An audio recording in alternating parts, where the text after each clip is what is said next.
अचानक आत्मा ने तूफान सा रूप लिया। सैनिक एक एक कर जमीन पर गिरने लगे। दीपक बुझ गए। पूरा महल अंधकार में डूब गया।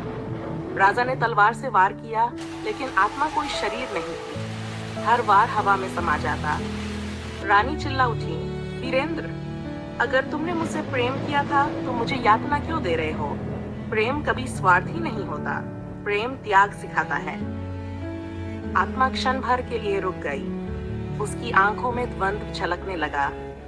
रानी आगे बढ़ी, तुम्हारा प्रेम सच्चा होता तो तुम मुझे मेरे पति से, मेरे कर्तव्य से, मेरी प्रजा से अलग करने की कोशिश न करते।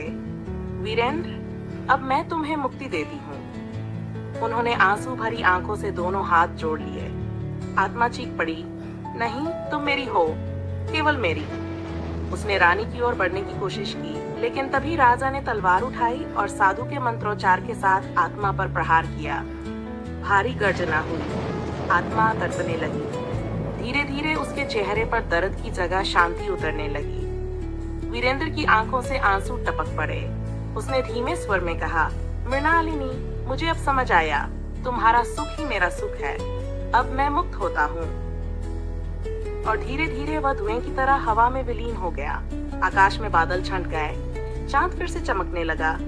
महल के दीपक एक एक कर जल उठे। सैनिक उठ खड़े हुए।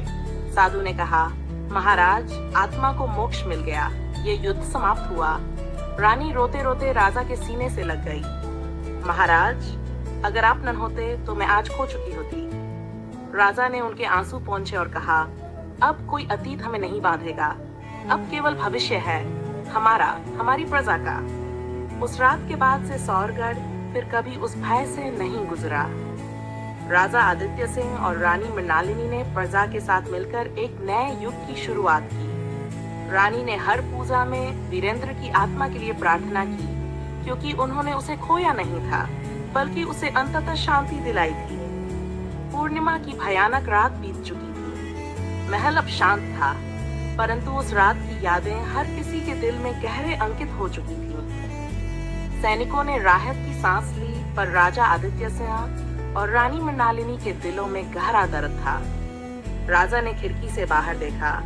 आकाश में सुबह की पहली किरणें फैल रही थीं। उनके मन में प्रश्न उठ रहा था, क्या मैंने सच में रानी को उनके अतीत से मुक्त किया, या बस उन्हें और पीड़ा दी? रानी मृणालिनी चुपचाप अपने कक्ष में बैठी थी। उनकी आंखें सूज चुकी थीं। उन्होंने धीरे से आईने में खुद को देखा और फुसफुसाई, वीरेंद्र, अब तुम मुक्त हो गए, पर तुम्हारी यादें क्या कभी मेरा साथ छोड़ेंगी? उनके आंसू फिर बहने लगे। लेकिन तभी राजा कक्ष में आए। उन्होंने धीरे से रानी का हाथ थामा और बोले, मृणालिनी, यादें हमें तोड़ती नहीं, हमें और मजबूत बनाती हैं। वीरेंद्र का प्रेम तुम्हें आज यहाँ तक लाया, पर अब तुम्हारा वर्तमान मेरा है, और मैं वादा करता हूँ, मैं तुम्हें कभी अकेला नहीं छोड़ूंगा। रानी का हृदय पिघल गया। कुछ ही दिनों बाद सौरगढ़ में एक भव्य उत्सव हुआ। लोगों ने राजा और रानी की जयकार की।